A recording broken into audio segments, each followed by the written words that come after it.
ప్రభువైన యేసుక్రీస్తు యొక్క నామమునకు మహిమ కలుగును గాక. ఈ దినమందు మనం ధ్యానించేటువంటి అంశ భాగం నీ విమోచకుడు. ఈ విమోచకుడు అనేటువంటి దేవుని వాక్యమును మీరు మరి ప్రభు మీద విశ్వాసం కలిగి ఆలకించి ప్రార్థన చేయండి. దేవుడు మీ పక్షాన గొప్ప కార్యాలు చేస్తారు. వాక్యముల నుండి ఈరోజు మన యొక్క అంశ భాగం ఏమిటి అంటే చదువుకుందాం. మరి యోబు గ్రంథం నేను చదువుతాను. బైబిల్ గ్రంథంలో నుండి యోబు గ్రంథం 19వ అధ్యాయం. యోబు గ్రంథం 19వ అధ్యాయం 25వ వాక్యంలో ఇలాగూ రాయబడింది.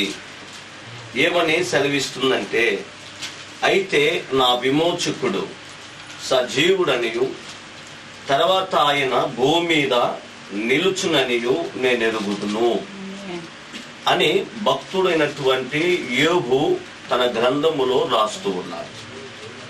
యోబు రాస్తున్నటువంటి యొక్క వాక్యము తన యొక్క అనుభవంతో కూడా మరి ముందుగానే ప్రవచించేటువంటి ఒక వాక్యముగా ఈ వాక్యం కనబడుతుంది. విమోచకుడు సజీవుడనియు, కింద రెండోదిగా రాయబడింది, ఆయన భూమి మీద నిలుచుననియు నేను ఎరుగుదును. అంటే మరి రాబోతున్నటువంటి కాలములో, అంటే యోబు కాలం వేరు. పరిశుద్ధ వేద గ్రంథములలోనే మొట్టమొదటిగా రాయబడినటువంటి గ్రంథం యోబు గ్రంథం అని నిపుణులు అంటూ ఉంటారు. అయితే ఈ యొక్క యోబు ఈ పుస్తకం రాస్తున్నప్పుడు రాబోతున్నటువంటి ఆ యొక్క యేసు ప్రభు యొక్క శ్రమలను, ఆయన యొక్క పునరుద్ధానమును, ఇవన్నీ కూడా ఉద్దేశించి రాస్తున్నట్లుగా ఈ వాక్యములో మనం చూస్తూ ఉన్నాం. నా విమోచకుడు అని చదువుతున్నాం. నా విమోచకుడు సజీవుడని, అంటే ఆయన మరలా బ్రతుకుతాడు, సజీవుడు అనియు, మరి భూమి మీద నిలుచుననియు, మరలా కూడా దేవుడు ఈ భూమికి వస్తాడనియు నేను ఎరుగుదును అని యోబు రాస్తూ ఉన్నాడు. తాను దేవుని ఎలా ఎరిగి ఉన్నాడో, తాను దేవుణ్ణి ఏ విధంగా అనుభవించినాడో దానినే ఇక్కడ రాస్తూ ఉన్నాడు. అయితే దేవుడు ఎలాంటి వాడు అని చూచినప్పుడు యోబు చెప్పినట్లుగానే దేవుడు సమస్త ప్రజలను పాప జీవితముల నుండి విమోచించినటువంటి గొప్ప దేవుడు, ప్రభు అయినటువంటి యేసుక్రీస్తు. అది మాత్రం కాదు, యేసుక్రీస్తు ఆయన మరణించి 3వ దినము ఆయన సజీవుడై లేచినాడు. ఆయన లేచాడును, సదాకాలం నేను మీతో కూడా ఉంటానని మాట ఇచ్చాడు. కాబట్టి ఆయన నేటికి సజీవుడు అని యోబు ముందుగానే తన గ్రంథములో రాస్తూ ఉన్నాడు. అప్పుడు దేవుడు ఎలాంటి వాడంటే విమోచించేటువంటి దేవుడు. రెండవదిగా నా ప్రేమ దేవుని బిడ్డలారా, ఆయన సజీవుడైనటువంటి దేవుడు.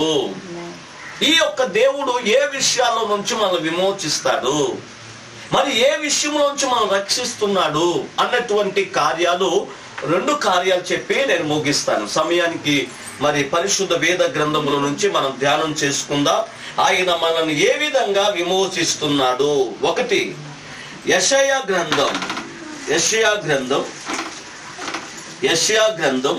44వ అధ్యాయం 24వ వచనం.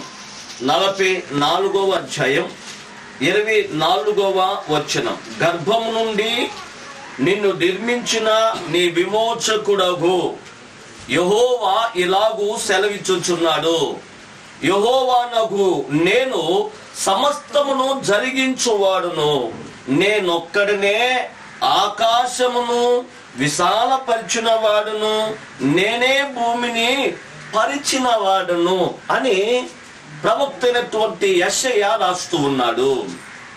ఈ గ్రంథములో మనం చదువుకున్నప్పుడు ఏమంటున్నాడంటే, నా ప్రియమైన దేవుని బిడ్డలారా, నీ విమోచకుడు యెహోవా ఇలా సెలవిచ్చున్నాడు. విమోచకుడైన దేవుడు సెలవిచ్చేటువంటి మాట ఏమిటంటే, నేను సమస్తము చేయగలను. దేవునికి స్తోత్రం. దేవుడు సమస్తమును జరిగించగలిగిన వాడు. ఆయన ఒక్కడే సమస్తము చేయగలుగుతాడు. ఏమిటా సమస్తం అంటే ఆయనకు అసాధ్యమైనంటూ కూడా ఏది కూడా లేదు. అప్పుడు నీ జీవితంలో ఏదైతే ఒక సమస్యగా ఉంటుందో, నీకు ఆర్థిక ఇబ్బందులు కావచ్చు, కుటుంబ కష్టాలు కావచ్చు, శరీర బలహీనతలు కావచ్చు, లేకపోతే ఇప్పుడున్నటువంటి పరిస్థితులన్నీ కూడా నిన్ను బంధించి ఉండవచ్చు. ఒకవేళ ఈ యొక్క దినాల్లో నీ కుటుంబాన్ని జరిగించుకోలేక, నీ కుటుంబాన్ని నడిపించలేక, ఆర్థిక ఇబ్బందులను బట్టి నువ్వు కష్టపడుతూ నీ యొక్క జీవితంలో ఇది వీలు పడుతుందా, ఈ సమస్యలు తీరుతాయా, ఈ యొక్క దినాలు మరి మారిపోతాయా, ఇవన్నీ కూడా నా జీవితంలో అసాధ్యంగా ఉందే అని తలంచుచున్నటువంటి నీతో ప్రభు చెప్తున్నాడు, దేవునికి అసాధ్యమైంది లేదు. ఆయన సమస్తమును జరిగించగలిగినటువంటి గొప్ప దేవుడు. దేవునికి స్తోత్రం. కాబట్టి పరిశుద్ధ వేద వాక్యంలో చెప్పబడినటువంటి రీతిగా నీ యొక్క వ్యక్తిగత జీవితంలో ఏ విషయాలంతా కూడా నీకు అసాధ్యంగా ఉందో, ఒకవేళ నీ భర్త మారిపోయినా, లేకపోతే నీ పిల్లల యొక్క ఉద్యోగ విషయంలోనైనా, లేకపోతే నీ యొక్క పిల్లల యొక్క చదువు విషయంలోనైనా నువ్వు ఎంతో కష్టపడుతుంటే నీ యొక్క జీవితాన్ని గురించి ప్రభు అంటున్నాడు, నీకు ఇది అసాధ్యం, కానీ దేవునికైతే సాధ్యం. ఆయన జరిగించగలుగుతాడు. నీ జీవితంలో ఏది ఇది నేను జరిపించలేకపోతున్నా, ఇది నేను నడిపించలేకపోతున్నా, ఇది నేను చేయలేకపోతున్నా, నా ప్రియ దేవుని బిడ్డ, ఈ యొక్క వ్యాధి నన్ను విడిచిపెట్టి పోలేకపోతుంది, లేకపోతే ఈ శ్రమలు నన్ను విడిచిపోలేదే అని కష్టపడుతున్నటువంటి నీతో ప్రభు చెప్తున్నాడు, నేను సమస్తము జరిగిస్తాను. ఒకటి చేస్తాను, ఒకటి చేయను, ఇది నా వల్ల అవుతుంది అవదు అని చెప్పలా. ఆయన సమస్తమును చేయగలిగినటువంటి శక్తిమంతుడు. దేవునికి స్తోత్రం. ఎటువంటి దేవుడినా మనం బైబిల్ గ్రంథంలో మనం చూసినట్లయితే మార్కు రాసిన సువార్తలో ఒక మాట మనం చూస్తున్నాం. మార్కు రాసిన సువార్త 16వ అధ్యాయం 2వ వాక్యం ఏం రాస్తున్నాడంటే, వారు ఆదివారంన పెందల కాడే లేచి బయలుదేరి సూర్యోదయమైనప్పుడు సమాధి యొద్దకు వచ్చుచుండగా, 3వ వాక్యం, సమాధి ద్వారం నుండి మన కొరకు ఆ రాయి ఎవడు పొర్లించునని ఒకరితో ఒకరు చెప్పుకొనుచుండిరి. నా ప్రియమైన దేవుని బిడ్డ, ఇక్కడ రాస్తున్న భాగం ఏమిటంటే, వారు పెందల కాడే లేచి వారు సూర్యోదయం అయినప్పుడు సమాధి యొద్దకు వచ్చినప్పుడు వారు వస్తూ ఉండగానే చెప్పుకున్నటువంటి మాటలు ఏమిటంటే, మన కొరకు ఈ రాయి ఎవడు పొర్లిస్తాడు. యేసు ప్రభును చూడటానికని బయలుదేరారు. యేసు ప్రభు యొక్క సమాధి దగ్గరికి వస్తూ ఉన్నారు. యేసు ప్రభు యొక్క సమాధి దగ్గరకు వస్తున్నప్పుడు వారు తలంచే మాట ఏమిటంటే, వారి మనసులో ఉన్న మాట ఏంటంటే, ఒకరు ఒకరు మాట్లాడుకుంటున్న మాట ఏంటంటే, మన కొరకు ఈ రాయి ఎవరు పొర్లిస్తారు అని చెప్పి రాస్తున్నారు. అప్పుడు వాళ్ళు ఆధారపడింది ఏమిటంటే, ఇది మన వల్ల పొర్లించడానికి వీలు పడదు, ఇది జరిగే పని కాదు. అన్నాడు నా ప్రియమైన దేవుని బిడ్డ, రోమ ప్రభుత్వము మరి పెద్ద రాయి ఒకటి యేసు ప్రభు యొక్క సమాధినకు వేసి, ఆ యొక్క సంఖ్యలు వేసి వారు ముద్రించారండి. దాన్ని ఎవరు తెరవటానికి లేదు, ఎవరు పొర్లించడానికి లేదు. అటువంటి సందర్భంలో ఇది ఎవరు చేయగలుగుతారు, ఇది ఎవరు చేయగలుగుతారు? అయితే ఈ రాయి పొర్లించడానికి మన వల్ల వీలు పడదుగా, ఈ రాయి పొర్లించడానికి మా వల్ల వీలు పడదుగా అని చెప్పి వారు మరి తలంచే సమయంలో దేవుని వాక్యం అంటుంది, నీ యొక్క జీవితంలో కూడా ఇటువంటి బండ లాంటి రాళ్ళు పొర్లించలేటువంటి ఆ యొక్క సమస్యలుగా, శ్రమలుగా, కష్టాలుగా నీ జీవితంలో ఉండొచ్చండి. ఇప్పుడున్నటువంటి సమస్యలను బట్టి ఈ దినాలు ఎవరు మన కొరకు పొర్లిస్తారు? ఎప్పుడు మన యొక్క జీవితాల్లో మన యొక్క దినాలు గతించిపోతాయి. మంచి దినాలు ఎప్పుడు వస్తాయి? ఈ శ్రమల దినాలు పోయి మనకు ఎప్పుడు మంచి దినాలు వస్తాయి? ఇవన్నీ ఎవరు మన కొరకు చేయగలుగుతారు అని తలంచుతున్నటువంటి నీతో ఈ ఉదయకాలంలో ప్రభు మాట్లాడుతున్న మాట ఏంటంటే, నీ కొరకు నా ప్రియ దేవుని బిడ్డ కష్టతరమైనటువంటి బండను పొర్లించడానికి దేవునికి సమస్తము సాధ్యమై ఉన్నది. అది పొర్లించగలిగిన శక్తి ఎవరికి ఉందంటే దేవునికి మాత్రమే ఉంది. నీ దినాలు మార్చగలిగినటువంటి శక్తి ఎవరికి ఉందంటే దేవునికి మాత్రమే ఉంది. నీ శ్రమలు మార్చగలిగినటువంటి శక్తి ఎవరికి ఉందంటే దేవునికి మాత్రమే ఉంది. నువ్వు పొర్లించలేవు. పొర్లించగలిగినటువంటి దేవుని మీద నువ్వేం చేయాలి? ఆధారపడాలి. మొదటి పాయింట్లో మనం చూస్తున్నాం, ఈ ప్రజలు మన కొరకు ఎవరి రాయి పొర్లిస్తారు అని చెప్పి ఒకరి మీద ఆధారపడ్డారు. అలాగనే ఈ రోజు కూడా నీ జీవితంలో నీ జ్ఞానాన్ని, నీ యొక్క శక్తిని, నీ యొక్క బలాన్ని, నీ డబ్బుని, నీకున్నటువంటి బలాన్ని నువ్వు నమ్ముకోవద్దు. నువ్వు ఎవరి మీద ఆధారపడాలంటే దేవుని మీద ఆధారపడు. ఈ దినాలు నాకు మంచి దినాలు వస్తాయి అని చెప్పి ఎప్పుడైతే ఆయన మీద నువ్వు ఆధారపడి, నా కొరకు నాయన ఈ కార్యాలు పొర్లించండి, ఈ యొక్క కార్యం చేయండి, ఈ యొక్క కార్యము మీరు జరిగించండి అని చెప్పి దేవుని మీద నువ్వు ఆధారపడగలిగినట్లయితే నీ కొరకు సమస్తమును జరిగించగలిగినటువంటి శక్తిమంతుడు నీ జీవితంలో నీ యొక్క కార్యములన్నిటినీ దేవుడు సంధించగలుగుతాడు.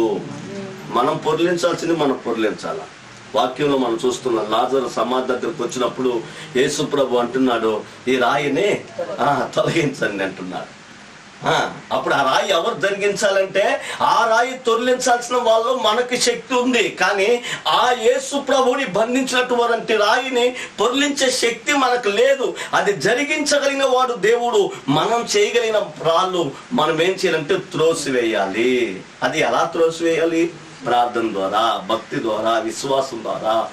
నీ దేవుని మీద నువ్వు ఆధారపడటం వల్ల నీ కార్యములు దేవుడు జరిగించడానికి సమస్తము జరిగించగలిగినటువంటి శక్తిమంతుడు. కాబట్టి ఈరోజు దేవుని వాక్యం వింటున్న నీ జీవితంలో దేవుడి గొప్ప కార్యం చేయాలంటే నువ్వు చేయాల్సిందల్లా ఒకటే, ఏంటంటే దేవుని మీద ఆధారపడు. రెండవదిగా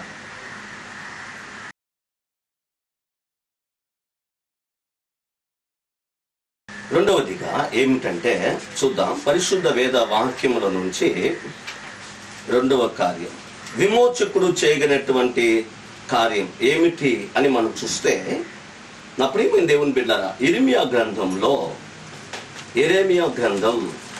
50వ అధ్యాయం, ఇర్మియా గ్రంథం 50వ అధ్యాయం, ఇర్మియా గ్రంథం 50వ అధ్యాయం 34వ వాక్యంలో ఈ విధంగా రాయబడింది, వారు విమోచకుడు బలవంతుడు, సైన్యములకు అధిపతియగు యెహోవా అని ఆయనకు పేరు, భూమికి విశ్రాంతి కలుగు చేయుటకును బబులోనులో నివాసులను కలవరపరచుటకును ఆయన బాగుగా వాదించి వారి వేద్యమును కడముట్టించును. వారి కొరకు వేద్యమును ఏం చేస్తారంట? కడముట్టిస్తారంట.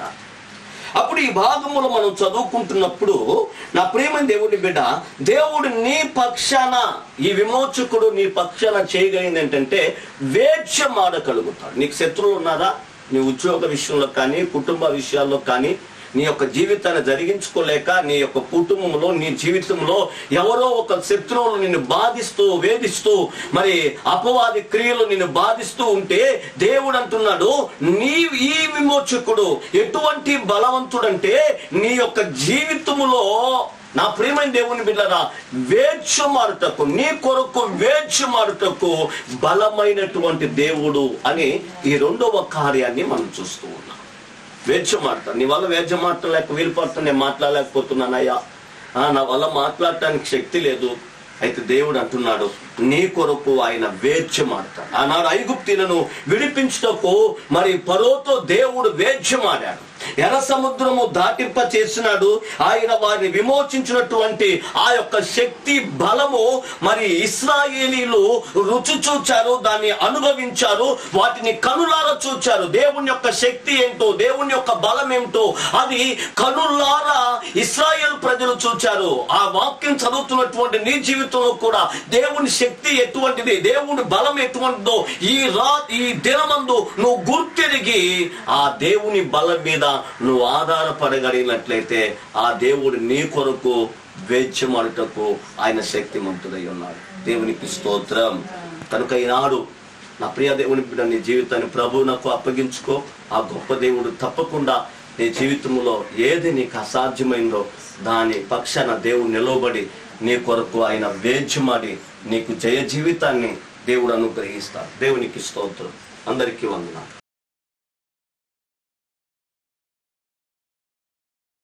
మహాపరిశుద్ధుడు అయిన మా తండ్రి, ప్రేమ కలిగిన మా రాజా, మీ నామానికి స్తోత్రం. ఈనాడు మేము వాక్యం విన్నాం. నీ విమోచకుడు సమస్తమును జరిగించగలిగిన వాడనియు, నీ పక్షాన వేద్యమాడుతాడనియు మేము ధ్యానించి ఉన్నాం. ఈ ప్రజలందరినీ మీ చేతికి అప్పగిస్తున్నాం దేవా. మా దేశమును మీ చేతికి అప్పగిస్తున్నాం. మా పక్షాన మీరు వేద్యమాడండి. మా యొక్క తండ్రి సమస్త జీవితాల్లో, కుటుంబ జీవితాల్లో, వ్యక్తిగత జీవితాల్లో సమస్త కార్యాలు మీరు జరిగించండి దేవా. స్తోత్రం తండ్రి. ఈ యొక్క సమస్యల నుండి విమోచించలేనటువంటి శక్తిమంతుడు అని మేము విని ఉన్నాం. మీ యందు విశ్వాసం ఇస్తున్నా. మమ్మల్ని అందరిని కూడా, మా దేశమును కూడా విమోచించమని యేసు నామములో వేడుకొనుచున్నాం తండ్రి. మన తండ్రి అయిన దేవుని ప్రేమ, మన విమోచకుడైనటువంటి యేసు క్రీస్తు వారి యొక్క కృప, ఎల్లప్పుడూ మనకు తోడుగా ఉండి నడిపిస్తున్న పరిశుద్ధాత్మ యొక్క సహవాసం చాలా పరిశుద్ధులకు కూడిన మన 50 మందికి సదాకాలం ప్రభు తోడుగా ఉండి నడిపించును గాక. ఈ వాక్యమును చూస్తున్నటువంటి మీ అందరికీ ప్రత్యేకమైనటువంటి వందనాలు. పరిశుద్ధాత్మ దేవుడు తప్పకుండా మీ జీవితంలో ఉన్న సమస్త కార్యములను జరిగించి మీ పక్షాన వేద్యమాడి మీ పక్షాన ఆయన నిలిచి మీకు తోడుగా ఉండి నడిపించును గాక.